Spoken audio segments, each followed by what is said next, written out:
माय माऊली नमस्कार. विविध ग्रंथातील एक महान ग्रंथ श्रीमद भागवत कथासार अभिवाचन करत आहे. चतुर्थ स्कंद भाग 10. वेनाची व पृथ्वीची गोष्ट आपण बघूया.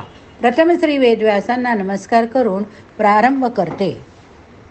वेनाची व पृथ्वीची गोष्ट. त्यानंतर मैत्रेयांनी ध्रुवाचा पुढील अंश विस्ताराने सांगितला. त्याच्या अंशात अंगराजाला वेन नावाचा पुत्र झाला. वेन अतिशय दुष्ट होता. त्याच्या दुष्टपणाला कंटाळून अंगराजा नगर सोडून चालला होता. वेनच राजा झाला तेव्हा तर त्याने सर्वांना त्रास देण्यास सुरुवात केली. त्यामुळे ऋषींनी त्याला शाप दिला. त्यामुळे वेन मरण पावला. राजाविना प्रजेला रक्षण करता उरला नाही. विदुर म्हणाला, भगवान, वेन राजा दुष्ट का झाला? त्याने काय दुष्टपणा केला? ऋषींनी त्याला का मारले? हा इतिहास मला सविस्तर सांगा. वेन राजाचे उदाहरण दुष्टपणाचे पाहून ऐकूयात येते, पण त्याची पूर्ण कथा मात्र मला माहीत नाही. मैत्रेय म्हणाले, विदुरा, पुढे तुला पृथ्वीराजाची मोठी बोधक गोष्ट मी सांगणार आहे, पण त्याआधी अंग, वेन यांचे चरित्र थोडे तरी सांगितले पाहिजे. कारण वेनपासूनच पृथ्वीची उत्पत्ती आहे. तर अंगराजाची वेनची गोष्ट सांगतो, ती ऐका. विदुराला आनंद झाला. तो म्हणाला, मुनिराज, अंगराजाची कथा सांगून त्याचा पुत्र वेन हा एखाद्या वंशात एखादा दुष्ट कसा जन्माला आला ते सांगा. मैत्रेय म्हणाले, विदुरा, विधात्यापासून जशी मनुवरात रूपा ही सतसृष्टी उत्पन्न झाली, सनकादी, नारद, ऋभू, हंस, अरुणी, यती, ऋषी निर्माण झाले. त्यांनी संतती वाढवणे, संसार करणे यात लक्ष घातले नाही. तसेच विधात्याकडून आणखी एक दुसरेही सृष्टी कार्य झाले आहे, ते सांगतो. ब्रह्मदेवाचा अधर्म हा पुत्र होता. त्याची पत्नी मृषा नावाची होती. त्यांना दंभ नावाचा पुत्र व माया नावाची कन्या. निऋतूने त्या दोघांचे हरण केले. दंभ व माया यापासून लोभ व लबाडी म्हणजे चटता यांचा जन्म झाला. त्या जोडीपासून क्रोध व हिंसा झाली. कली व दुरुक्त क्रोध व हिंसा यांची आपत्ती होती. कलीला दुरुक्तीपासून भीती, मृत्यू हे 2 पुत्र झाले. त्यापासून यातना व नरक अशी आणखी जोडी निर्माण झाली. अहो मुनिराज, विदुर म्हणाला, हे तर अधर्माचे सारे कुळच आपण सांगितले. होय विदुरा, धर्म अधर्म या दोघांचा उदय ब्रह्मदेवापासूनच आहे. ही सर्व परंपरा अधर्माची. त्या नावाचा अर्थही उघड. पण आता पुढे ऐक. मैत्रेय उद्गारले, ध्रुवाच्या अंशातील अंगराजाने मृत्यूची आणखी कथा सुनीता हिच्याशी विवाह केला. त्या सुनीतेकडून मृत्यूच्या स्वभावाचा अंश वेनाच्या स्वभावात दुष्टपणाच्या रूपात उतरला होता. म्हणून वेन दुष्ट होता. अंगराजाला पुत्रप्राप्ती पुष्कळ वर्ष झाली नाही. तो यज्ञ करी, पण देवता हवीर भाग घेण्यासाठी येतच नसत. त्याचे कारण त्याने ऋषींना विचारले. तेव्हा त्यांनी त्याला प्रथम पुत्रप्राप्तीसाठी विष्णूची यज्ञाने आराधना करण्यास सांगितली. यज्ञ केल्यावर एक यज्ञ पुरुष उत्पन्न झाला. त्याने दिलेला खिरीचा प्रसाद भक्षण केल्यावर अंग, सुनीता यांचा पुत्र झाला. तोच तो वेन. तो स्वभावताच हूड दुष्ट होता. वेन मोठा झाला. त्याने सर्व प्रजेला चरण्यास सुरुवात केली. अंगराजा त्याला कंटाळला. राज्य सोडून निघून गेला. पण राजपदावर कुणीच नसल्यामुळे प्रजेत केवळ पशुत्व वाढले. कोणीच राहता राहायला उरला नाही. तेव्हा वेनालाच राजा करावे असे ऋषी मंडळी म्हणून लागली. प्रजेला एक राजा असावा हा सिद्धांत गृहीत धरून भृगू आदी ऋषी म्हणू लागले. वेन कसाही असला तरी अंगपुत्रच आहे. त्यानेच राज्य करावे. मंत्री म्हणू लागले, वेन अन्याय करील, धर्माचा नाश करील, त्याला राजा करून कसे चालेल? मग सुनीताचे मत घेऊन ऋषींनी वेनालाच राज्याभिषेक केला. कठोर स्वभावाचा वेन राजा झाल्याबरोबर प्रथम चोर, दरोडेखोरांना त्याने वटणीवर आणले. त्याचा धाक वाढू लागला. त्याचे ऐश्वर वाढू लागले. वेनचा उन्मत्त स्वभाव, संपूर्ण सत्ता हाती आल्यामुळे अनावर झाला. त्याने महापुरुषांचाही अपमान करण्यास सुरुवात केली. आपल्यापेक्षा कुणीच मोठा नाही असे तो समजू लागला. विप्रवर्णाच्या लोकांनी यज्ञ, दान, हवन वगैरे करता कामा नये अशी त्याने आज्ञा सोडली. ऋषी म्हणू लागले, केले काय झाले काय? लाकडावर मुंग्या असल्याने लाकूड दोन्हीकडून पेटू लागले तर त्या मुंग्यांची काय अवस्था होईल अशी अवस्था प्रजेची झाली. अराजकापेक्षा राजा बरा, पण हा तर रोगापेक्षा उपाय वाईट ठरतोय. त्याला सामोपचाराने समजावून तरी पाहूया. ऋषी मंडळीने वेनराजाची भेट घेतली. नीती धर्माच्या गोष्टी त्याला सांगितल्या. यज्ञाची थोरवी सांगितली. वर्णाश्रमधर्माची महती गायली. राजाची कर्तव्ये समजावली. श्रीहरीचे सामर्थ्य वर्णिले. उपासना तप यांची आवश्यकता प्रतिपादन केली. पण वेन राजाने त्यांचे बोलणे धुडकावून लावले. राजा हाच सर्व देवतांचे निवासस्थान असे सांगितले. सर्व पूजा सन्मान राजाचाच झाला पाहिजे असे प्रतिपादन केले. त्याचे प्रलाप ऐकून ऋषी समुदाय संतप्त झाला. हा उद्धट राजा आपले चांगले सांगणे ऐकत नाही असे दिसताच प्रजेच्या हिताचा विचार प्रबळ ठरला. याला मारा ठोका असे कित्येक मुनी म्हणू लागले. राजसत्तेविरुद्ध तपस्वी लोकांची सत्ता उभी राहिली. सारे ऋषी राजसभेत राजासमोर मंडळकार उभे राहिले. सर्वांनी राजाकडे रोखून पाहिले. वेन आणखी काहीतरी बोलणार तोच भृगू आधी ऋषींनी विशिष्ट मंत्रोच्चार करून राजसभा निनादून टाकली. सर्व ऋषी समुदायातून तप सामर्थ्याने प्रेरित झालेला एकच गंभीर हुंकार उठला आणि त्या हुंकाराने अमोघ अस्त्राप्रमाणे राजाचे प्राण हरण केले. राजा जागच्या जागी गतप्राण झाला. राजा जागच्या जागी गतप्राण झाला. सेवक थक्क होऊन पाहत राहिले. ऋषी वर्गमुकाट्याने तिथून चालते झाले. सुविचारांची पायमल्ली करणाऱ्या राजाला ऋषींनी नष्ट केला. वेन माता सुनीताची फार शोक केला. आपल्या मुलाचे शरीर तिने रक्षण करून ठेवले. दुसरा राजा देशाला मिळाल्याशिवाय वेन शरीर नष्ट व्हायचे नव्हते तशी रीतच होती. राजा येईन प्रजा मन मानेल तशी वागू लागली. दुष्ट लोकांचे पुन्हा फावले. सर्वत्र असुरक्षितपणा उत्पन्न झाला. ऋषींना पुन्हा चिंता वाट पडली. राजा कोणाला करावे त्यांनी खूप विचार करून वेनाचे शरीर आणविले. योगबळाने त्याच्या शरीरापासूनच सर्व दुष्टपणा एकत्र करून त्यांनी एक पुत्र निर्माण केला. तो निष्पाद म्हणून पुढे प्रसिद्ध झाला. पित्याच्या सर्व विचारांचे दायित्व त्याने स्वतःकडे घेतले. त्याची पापे आपल्या शरीरावर घेतली. त्याचा उपयोग राज्य करण्यासाठी झाला नाही. ऋषींनी पुन्हा वेनराजाच्या शरीरापासून मंथन योगाने एक स्त्री एक पुरुष निर्माण केला.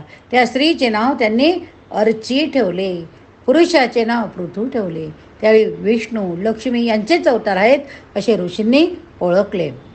मंगलसूचक दिव्य वाद्ये वाजत होती. देवांना आनंद झाला होता. पृथूचे ब्रह्मदेवादिकांनी स्वागत केले. पृथू मोठा झाला. त्याला राज्याभिषेक करण्याचे ठरवले आणि सर्व देवता ऋषी नद्या पर्वत सूर्य चंद्र सिद्ध गंधर्व यांनी आपापल्या परीने पृथूला अनेक सुंदर वस्तूंचे दान दिले. बंदीजनांनी जेव्हा पृथूच्या गुणांची प्रशंसा केली तेव्हा पृथूने त्यांना म्हटले, माझे कोणतेही गुण अजून प्रगट झाले नाहीत तेव्हा एवढ्यातच माझी स्तुती करू नका. बंदीजन म्हणाले, महाराज आपण विष्णू भगवानच आहात हे ऋषींनी आम्हाला सांगितले.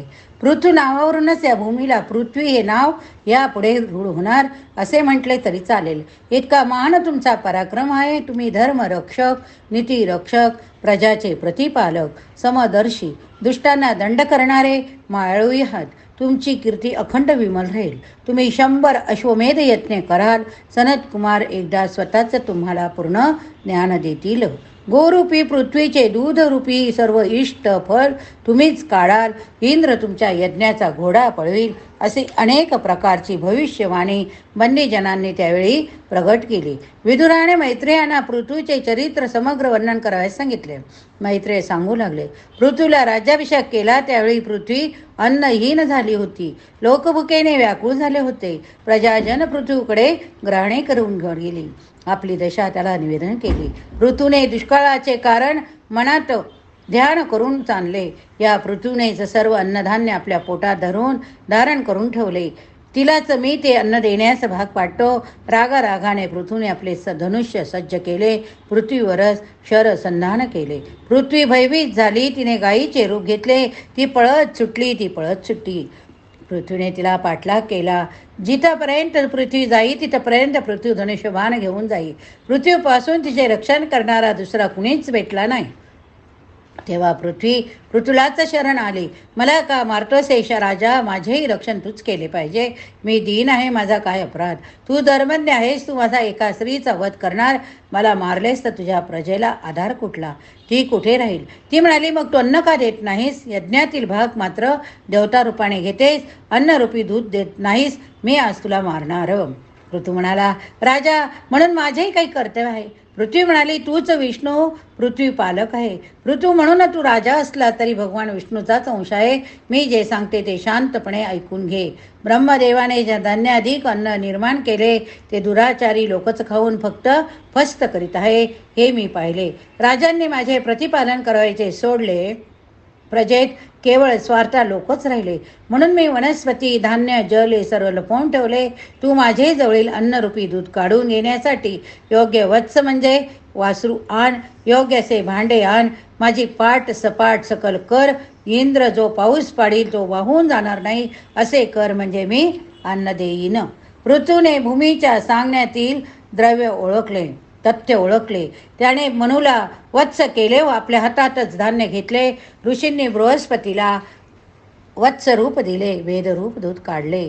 देवतांनी इंद्ररूपी वास्त्राच्या साह्याने अमृत ओजस मिळविले. असुरांनी प्रल्हादाला वत्स करून मदिरा आसव मिळविले. गंधर्व वत्स अप्सरांनी विश्वासू वसू गंधर्वाला वत्स करून कमलरूपी पात्रात संगीत, माधुर्य, सौंदर्य प्राप्त करून घेतले.